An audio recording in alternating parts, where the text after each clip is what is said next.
Lieutenant Sarah Cruz had always been a soldier at heart. From the moment she graduated at the top of her class from the Philippine Military Academy, she knew her duty was to her country.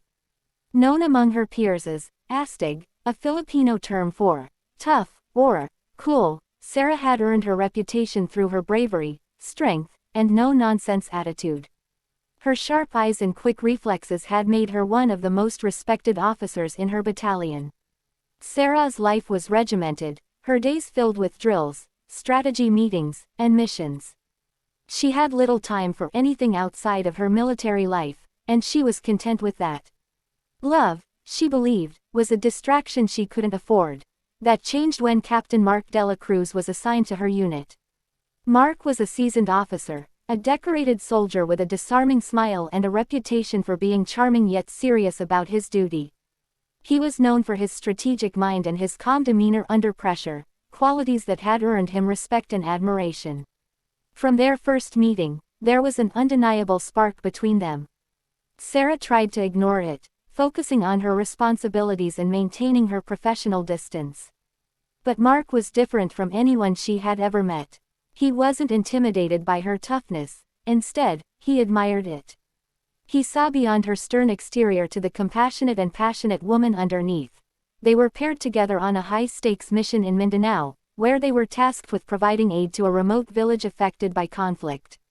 As they worked side by side, Sarah began to see a different side of Mark. He was kind and thoughtful, always putting others before himself. His dedication to helping the villagers, even at great personal risk, touched her deeply. During one particularly dangerous moment, when their convoy was ambushed, Mark shielded Sarah from a hail of gunfire. They made it out safely, but the close call left them both shaken. That night, under the cover of a starry sky, they finally talked openly about their feelings. Mark confessed that he had admired Sarah from afar for a long time, but he respected her dedication to her career and didn't want to be a distraction. Sarah, for the first time in a long time, felt vulnerable. She admitted that she had always put up walls around her heart, believing that love was a weakness. But with Mark, she felt safe. He understood her world, shared her values, and respected her independence. It was then that Sarah realized that love didn't have to be a weakness, it could be a strength. As they continued their mission, their bond grew stronger. They supported each other through the challenges of their work, finding moments of joy and laughter amidst the chaos. Their relationship was built on mutual respect, trust, and a shared sense of duty. When their mission ended, they faced a new challenge, navigating their relationship within the constraints of military life.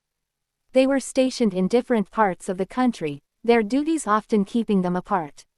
But they made it work, knowing that their love was worth the effort. Sarah and Mark's love story was not the typical fairy tale romance. It was forged in the fires of battle, strengthened by shared hardships, and tempered by their commitment to each other and their country. They proved that even in the toughest of circumstances, love could thrive. Years later, as they stood side by side, both wearing their medals of honor, Sarah looked at Mark and felt a deep sense of gratitude. He had taught her that love was not a distraction, but a source of strength. Together, they had found a balance between their duty to their country and their love for each other, and they knew that no matter what challenges lay ahead, they would face them together.